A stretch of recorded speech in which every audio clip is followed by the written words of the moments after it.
around my freshman year because I was just horrible. Family is like.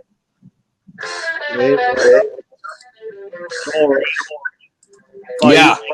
You look so much different in your profile picture. Oh, yeah. Hold on. You used to be bald before? Is that what it is? Yeah, when I was still in the military. Could you hear the music or no? Yeah, I did hear music just now. That was Rush, Free Will. Gotta give credit to Nelson for that suggestion. Yeah, no, I'm not in the military anymore, so I can grow out the hair and stuff. I ETS'd last August. We ought to probably define what you mean by free will first. No, I have a whole opening statement. I thought we were just gonna have some polite conversation first. Oh, okay, yeah, sure, yeah. So first off, yeah, I'm well, man. So I was just gonna say I was with 3rd Brigade, 101st. I was just curious what unit you were with. I was in the National Guard. Oh, so you weren't really in the military, bro. Pretend Army, I guess we can worry. All right, well, enough of that. I'll jump right into it. So free will has traditionally been the realm of the mental musings of the philosopher. To the layperson, the question seems obvious. I am here taking this debate as the result of a choice. However, it is my belief that this choice is actually an illusion. Recent developments in our understanding of how the human brain works lends me to the conclusion that free will, as it is commonly defined, does not exist. First, definitions. Exists. To have objective reality or being. Free.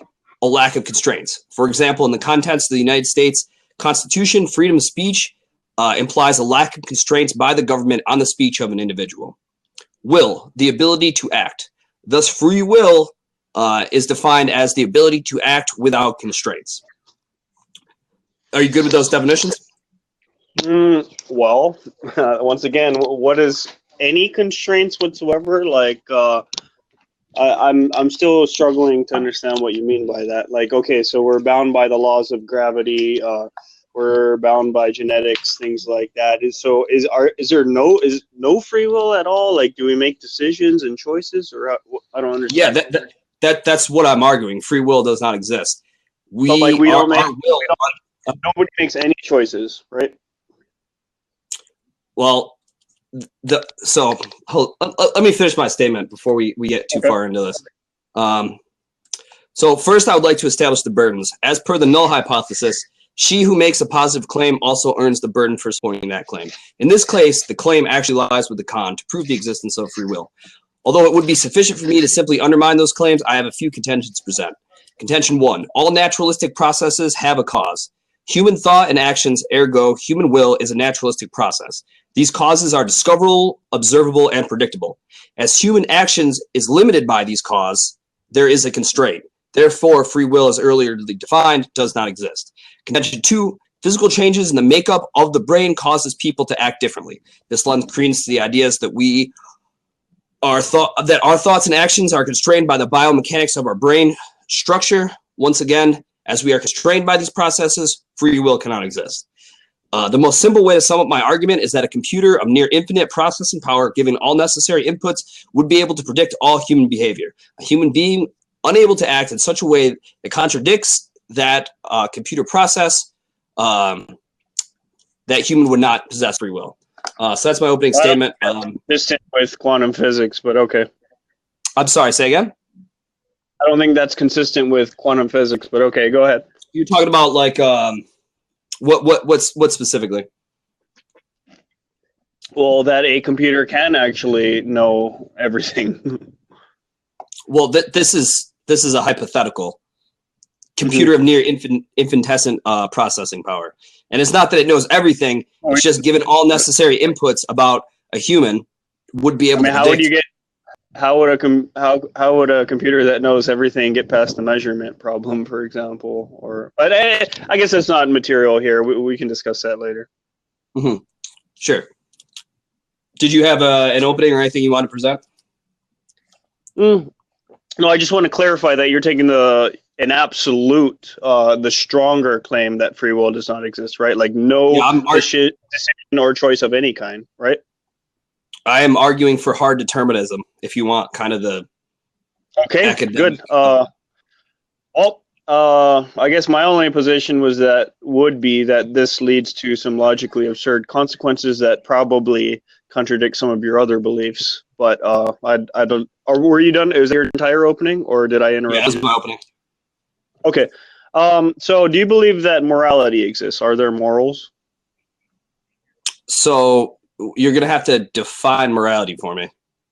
Well, is there good and bad, right or wrong, things of that nature? Well, for example, let's use an example. Is rape wrong? Is it wrong to rape people? In my view, yes. It is. Why is it wrong? Sure. So if you want to get into my value system, so I don't know if you saw my little resident debater thing, but I'm a hedonistic utilitarian. So my moral or ethical outlook is dependent upon increasing pleasure and an action that results in a net negative or net loss of pleasure would be considered immoral. So in the case of rape, yeah, it would be.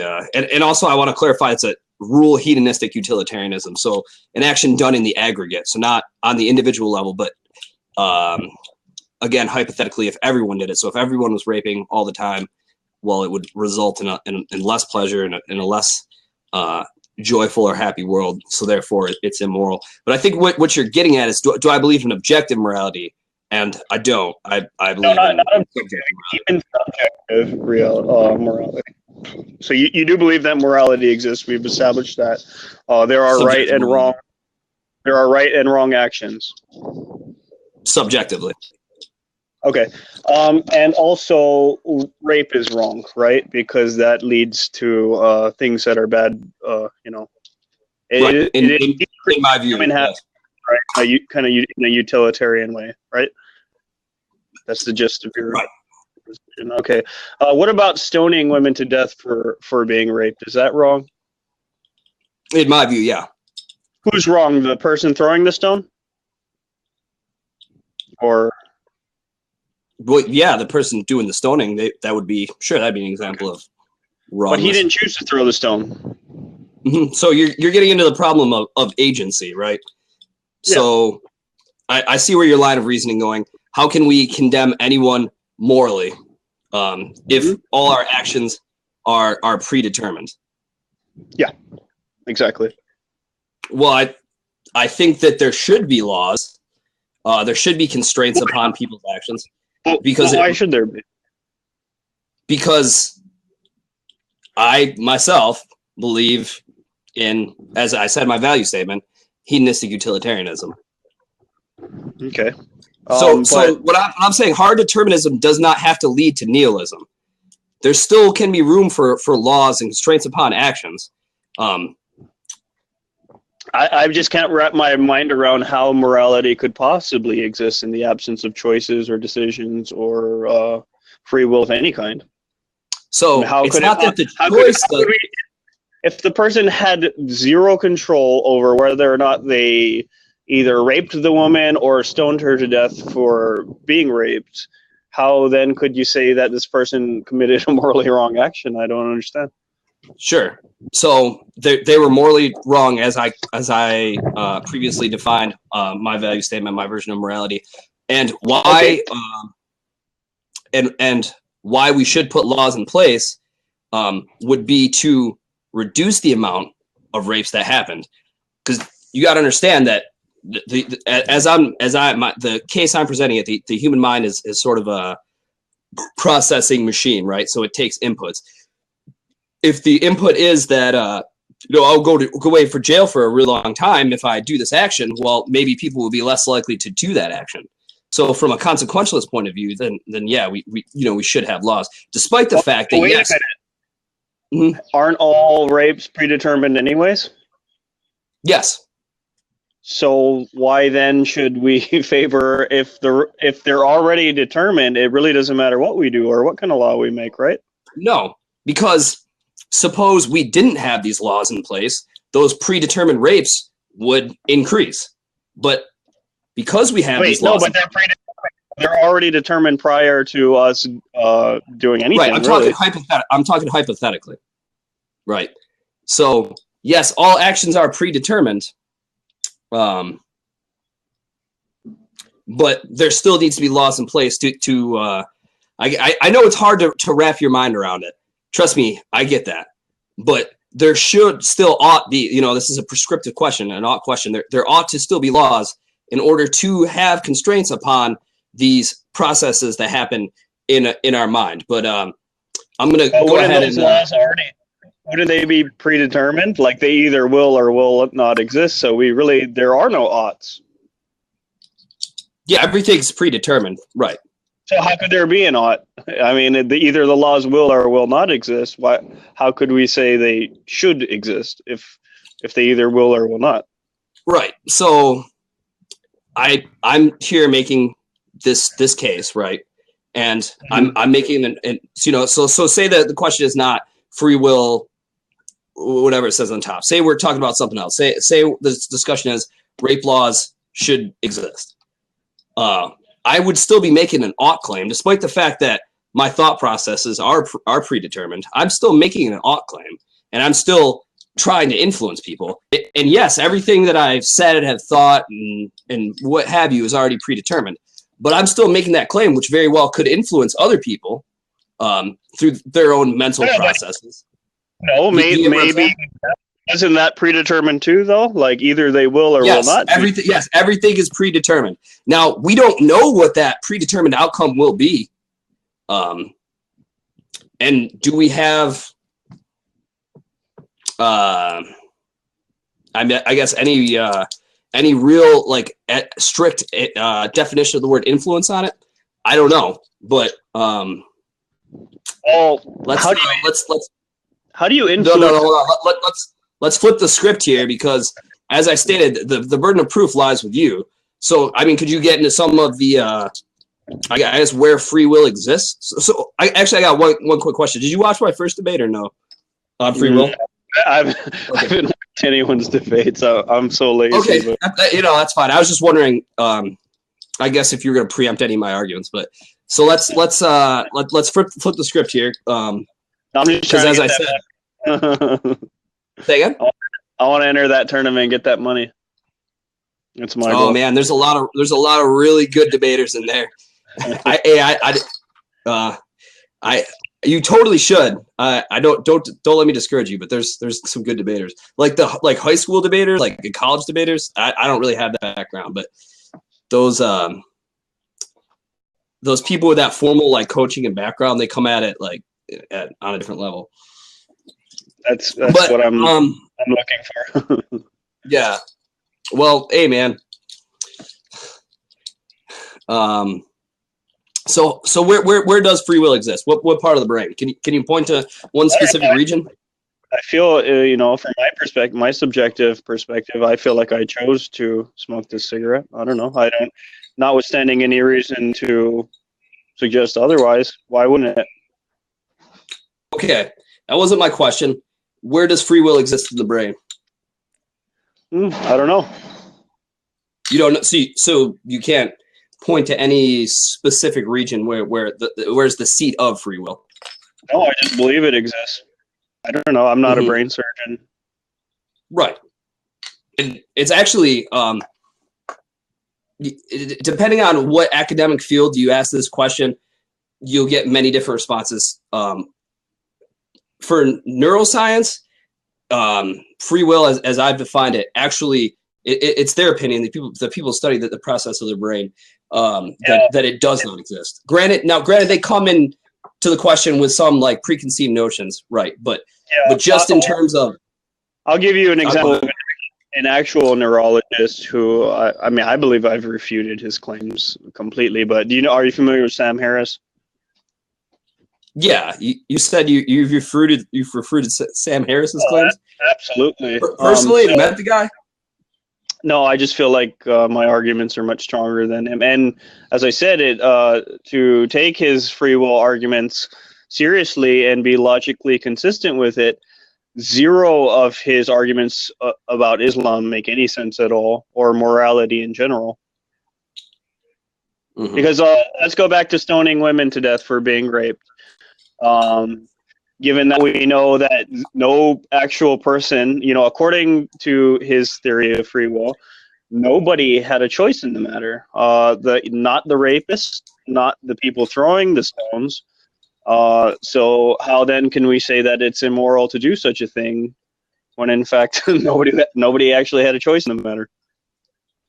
Yeah. So to me, arguing against the implications of an argument is to me at least a weak way of going about it. So if we want to have another debate where we talk about, I mean, if you want to see this point that free will does not exist, and then we can talk about the moral question, I mean, that's fine. I would need to kind of go back and prepare a different set of contentions. If you haven't really actually addressed what I said from the beginning, what I said from the beginning is that if you do believe that free will does not exist in any capacity, then it leads to some logically absurd results, and it would contradict some of your other beliefs, such as the existence of morality. And that's a completely separate set of questions. How hard determinism relates to reality is a completely different set of questions than if free will does not exist. So I'll actually go ahead and see this point. I make no claims about the existence of morality or the lack of existence of morality. If you want to set up another debate for that, you did make that claim. I'm sorry? You did make. Yeah, I did at the beginning, but I'm gonna go ahead. I mean, people can revise positions. I'm gonna go ahead and see that point. I make no claims about morality. If we want to have a debate about the implications of hard determinism or morality, that's fine, but that's not the subject of this debate. This debate, the subject is, does free will exist? So my question to you: Do all naturalistic processes have a cause? There's a super wave function. Depends on how you look at it. Yes and no. I'll say that. Well, that violates the laws of non-contradiction. Well, there may or may not be a universal wave function. There's competing theories. We don't know for sure, but maybe. I'll say that. Possibly. Okay, well, let's get into the sort of the epistemology of what you're saying here. What do you think is more likely, or as we understand it now, given all the evidence that we have? Well, no, because the brain could be a quantum system. We don't really know for sure, actually. So you're arguing from gaps of knowledge. So yeah, what you're saying is, so free will exists only because there's some parts of the brain that we don't understand. That's where it lies. Oh no, we have to start from I believe that I exist. There's no real we can't prove outside of our minds that we actually exist. So that's the starting point. I believe that I exist, and I believe that I have free will. I believe that the actions I take, for example, not raping people, I believe I've made a conscious decision, however constrained. I'm also bound by, for example, the laws of physics or, biology and things like that. So I'm not completely free to do whatever I want. I can't just, go fly through the air or whatever. But I do have some non-zero degree of free will. Mm-hmm. Okay, so you said you believe that it exists. Does the belief in something matter to its existence or lack of existence? So I could say I believe in a teapot orbiting Saturn. Does that make objectively a teapot orbiting Saturn exist? So your belief in free will has no relevance to this question. Well, no, because then we could just go back to the starting point. Everything that we believe is based on the belief that we are real and that we do exist, even though we prove it outside of our minds. Okay. That's a question that goes to the beginning of philosophy. Yeah, it's solipsism. Nothing actually can be proven, so we just have to go based on what we observe. Like I assume that I exist and that I'm real, but I have no actual way to prove that. Okay, Just as I have no way to prove that free will exists. Okay, well, we can make an assumption. So maybe we can agree upon assumption. I mean, do we agree in a naturalistic universe? I mean, are we both? Because we can battle it out on that topic, or we can kind of cede that point and say we're in agreement. So, do we agree in a naturalistic universe? I'm not sure anymore. This may or may not. This is probably its own topic, but I believe that consciousness is a fundamental property of the universe. Mm-hmm. I don't think it arises, through biology or through a human brain or something of that nature. I believe that everything, or perhaps even the universe itself, may be conscious. Okay, well let's back it up even further then. So let's just talk about the pure epistemology of it. So how do you derive your knowledge of the world? My mind, I suppose. Your mind, and what influences your mind? The brain. Well, everything, like any input, for that matter. Any input. And where does that input derives from your senses? No. Yeah, I mean, I see you enjoying a tasty Stella over there. So I mean, you must put some trust in your senses. Yeah, of course. Mm-hmm. Yeah, because I mean, trust in our senses, it's what keeps us alive. Yeah. Yeah, but they also tell me that I have free will and that I'm doing things. Your senses tell you have free will? Sure. What can you touch, taste, see, or hear that tells you have free will? Well, I know that when I touch a hot thing, for example, a hot plate, a hot stove, I know that I pull my hand back. Mm-hmm. Well, that's actually pretty interesting that you brought that up, because one of the studies that I'd prepared for this that talked about the construction of emotion.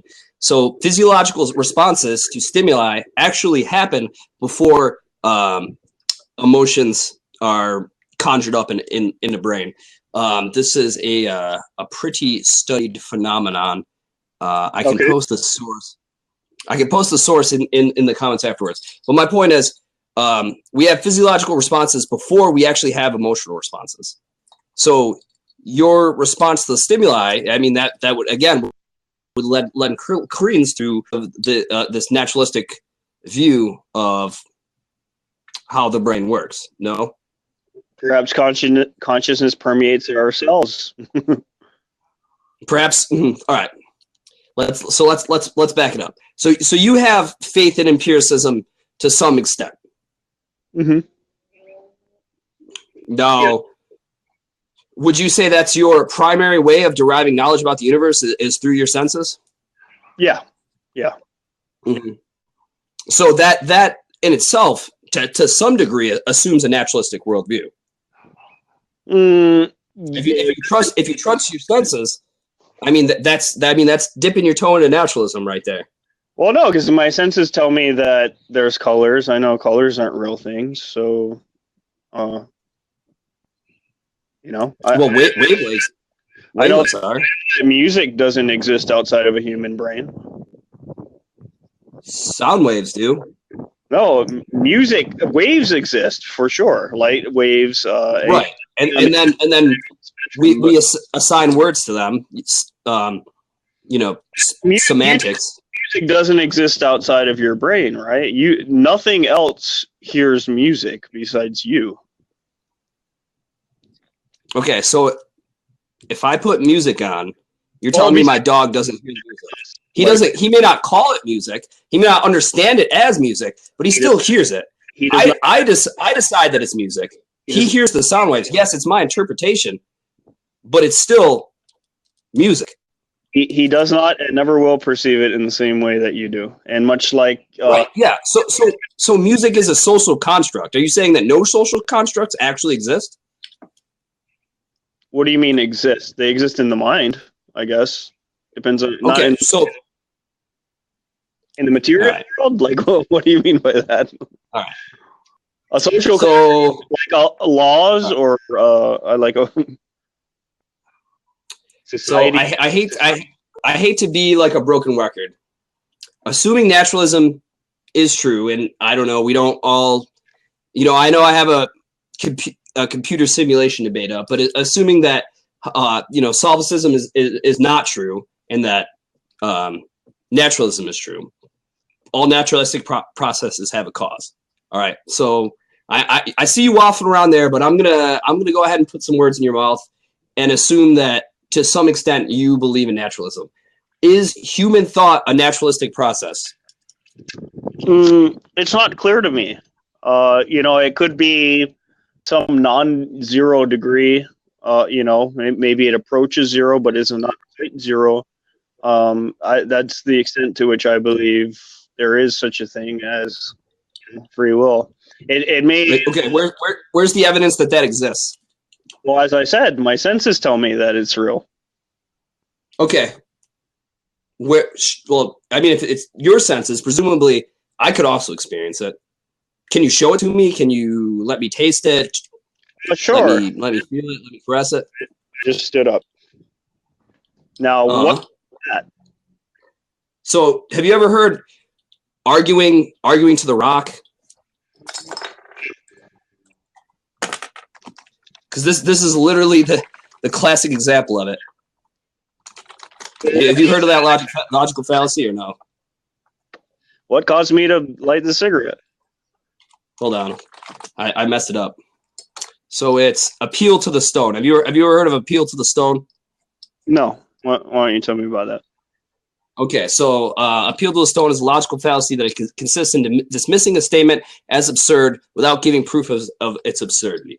So yes, you standing up is you standing up. That doesn't take away from anything that I've tried to establish. You've just stood up. And actually, the story, and I'll go ahead and share the story with it. So the name of the fallacy derives from a famous incident in which Dr. Samuel Johnson claimed to disprove Bishop Berkeley's immaterialist philosophy that there are no material objects, only minds and ideas in those minds, by kicking a large stone and asserting, "I refute it thus." You get where I'm saying there? You're appealing to the stone.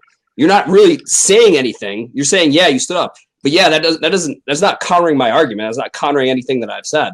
You could have stood up as a result of purely predetermined, naturalistic, predictable properties. Just because you stood up means nothing. But isn't it an assertion that was predetermined? I mean, have you proven that? So I'm going back to it. So I'm proving it logically, right? So if all naturalistic processes have causes, do they? And human thoughts and actions are naturalistic processes. That's an assertion. Mm-hmm. Right. So are you refuting like all of like neuroscience, biology, psychology? Because that's how they look at this, right? They study the naturalist. I can show for sure that some neuroscientists, for example, Sam Harris, do not actually believe in what they purport to be saying. Okay, well that's a completely different. As I said before, that's a completely different topic. And if you want to get into the moral implications of hard determinism, we can on a different day. But that's irrelevant to the question at hand. Well, I don't think it's irrelevant. For example, it absolutely is. Comments immoral. I'm sorry, go ahead. Comments immoral. Say again? Comets. Are comments immoral? Comets? Yeah.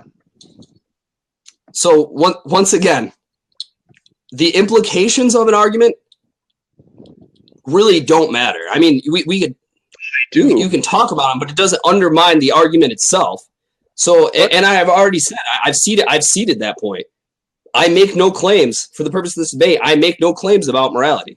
If we want to get into morality, we can. But we're examining one specific slice of the knowledge pie, so to speak. What sits upon that table, the window dressing, is not relevant to the table or that window actually existing. Well, no, it's quite reductio ad absurdum. Mm-hmm. So, like I said, if you want to have an argument about the moral implications of determinism, because I already ceded the point. I make no claims about morality. I'm not here for the purpose of this 45 minutes to make any claim about morality. I'm making it a descriptive claim, right? That something exists or something does not exist. And thus far, I mean, we're half an hour in. You've actually offered up very little evidence that free will exists. You can't point to where it exists. You can't really point to the process by which it comes about. I absolutely gave you. I gave you an example. I'm going to take a drag. Mm-hmm. So that's you performing an action. I just chose it. All right. So that doesn't actually refute anything that I'm saying. You just doing something doesn't refute it, because what I'm saying is the compulsion to smoke, the ability to stand up, is a result of naturalistic processes that have occurred in between yourselves in your brain, that led to the neurons firing, message being passed down the spinal cord by way of I know I'm not a biologist, so I'm going to jack up all the science, but electricity passes this message. I'm sorry. I understand your point, so don't worry about that. Mm-hmm. Okay, so you get what I'm saying. Yeah. So that's my claim. You being able to stand up still falls within my claim. That doesn't refute anything that I'm trying to say. Yes, but your claim is also an assertion. You claim that it was predetermined that I was going to do this, but you've not offered any evidence for that. So, okay. So, all right. So, do you want me to offer evidence that all naturalistic processes have a cause? Is that what you're asking evidence for? Well, if you're going to say that this was all predetermined, it seems as though you want to, yeah. Well, all right. So, let's. No. First of all, back up a second. Is it completely naturalistic? Are human minds completely 100% natural? Is consciousness naturalistic? Well, insofar that we can determine with the knowledge that we have. I mean, you're what I'm offering is commonly understood things routed in the scientific method. What you're offering is kind of like speculation. Like, yeah, we could all be connected to like Mother Gaia, sure, but show me why I should believe that. Well, I would postulate that you are in fact making the positive claim here, and you're saying that everything that I've just done and that we've just done is predetermined. That's your claim. I'm disputing that claim. And I've laid out my claim. So I'm confused exactly where you like what you want evidence to for. So is it all naturalistic processes have a cause? Do you agree with that, or do you not agree with that? What is naturalistic? Can you define that? Yeah. So let me pull up a definition real fast so I don't jack it up. So derived from reality, life, or nature. So basically, is observable, discernible, discoverable, predictable. Not necessarily by humans, given our, flawed senses, but perhaps by some being of, I guess, more perfect acuity. Well, how do we know that exactly? How could we possibly know that? How do we know it absolutely? Yeah. I'm not saying that we do know that absolutely. I'm coming to this debate making an assumption, and I will happily claim that assumption. I'm coming into this debate from a naturalistic point of view, which is also the point of view of nearly every single scientist everywhere. It's what the scientific method is based upon. It really is. Okay. So there's outliers. If you want to go into answersingenesis.com or .org, yeah, you can find scientists that reject naturalistic assumptions. For I don't know, 99% of scientists, and especially ones that are worth their weight in salt, this assumption's made. So yes, I am making this assumption. There's a good reason to doubt that assumption. Let's say that, to say the least, there's a reason to doubt what Sam Harris has to say on free will. And that's because it's not consistent with his other beliefs. So if he truly believed that, as you are claiming, it seems as though this would influence his other beliefs. But as we can clearly see, it has not influenced his other beliefs, because he still believes in morality somehow, even though he claims that free will does not exist in right. Sam is not a hard determinist in the way you're explaining it, but still, he cannot say that Islam is immoral if nobody's making any choices or any decisions of any kind. Let me make a real quick point here. To say that free will absolutely does not exist, there's no choices, that would imply that earthquakes are immoral, and also that you believe in morality, which you do, but you don't want to talk about that.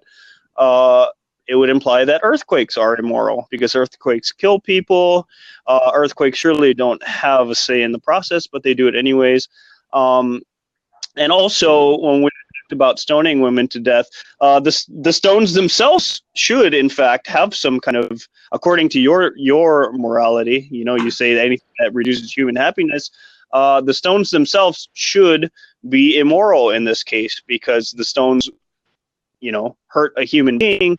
And the reason why we assign blame or morality to conscious beings is because we implicitly assume that conscious beings have agency, and they do make decisions, and that's why we differentiate between the person throwing the rock and the rock itself. Now, in the absence of free will, there is no valid reason to differentiate between the person throwing the rock and the rock itself. The rock should be equally immoral in this case. A comet striking the Earth is immoral. The Ebola virus shredding through human flesh and cells is immoral. Everything should be treated equally in the absence of free will. But as I have observed, those who claim that they don't believe in free will somehow believe in morality, which is logically absurd. Okay, so once again, we can set up a debate for the implications of hard determinism and morality. I'm more than happy to take that on. Say again? How about that? Well, I'd have to prepare an argument. I don't. But maybe next week. And that's fine. We can talk about that. Where is the evidence of free will? Well, like as I said earlier, I chose Stella rather than some other beer. I believe that I chose it. I have no real way to prove it, but also you have no way to disprove that. Once again, that falls back to the origin of philosophy. I don't know for sure that I exist, but, my senses tell me that I do, and I have no reason to believe otherwise. So you're doing this thing, and it's kind of cute. You're dancing around the issue. You're not really constructing an argument. You're like waffling all over the place. So, yes, I'm making an assumption of naturalism. Yes, proving naturalism to exist, it involves some sort of sticky epistemological problems. I mean, so you're saying free will exists because naturalism does not exist? I mean, am I catching that correctly? Because there's a supernatural force. So that's why the unbiased person that has no skin in this game should vote for you, because the possibility of the supernatural existing is where free will lies. Do I have about your positive claim about summed up?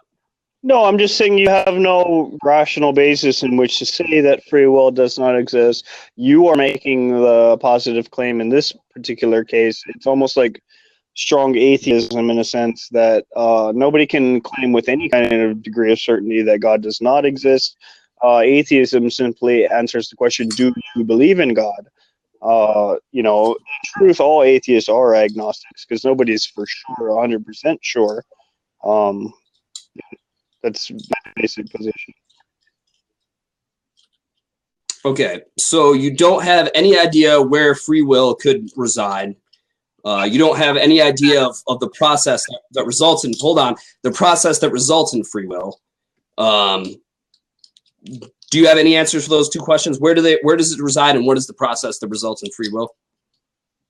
No, but I don't feel like I have to demonstrate that, because once again, you're making the positive claim here. I believe in free will and have no reason to doubt that it exists. So are you not making the claim that free will exists? Is that not your claim? No, that is my claim. I do believe there's... So you are making a positive claim?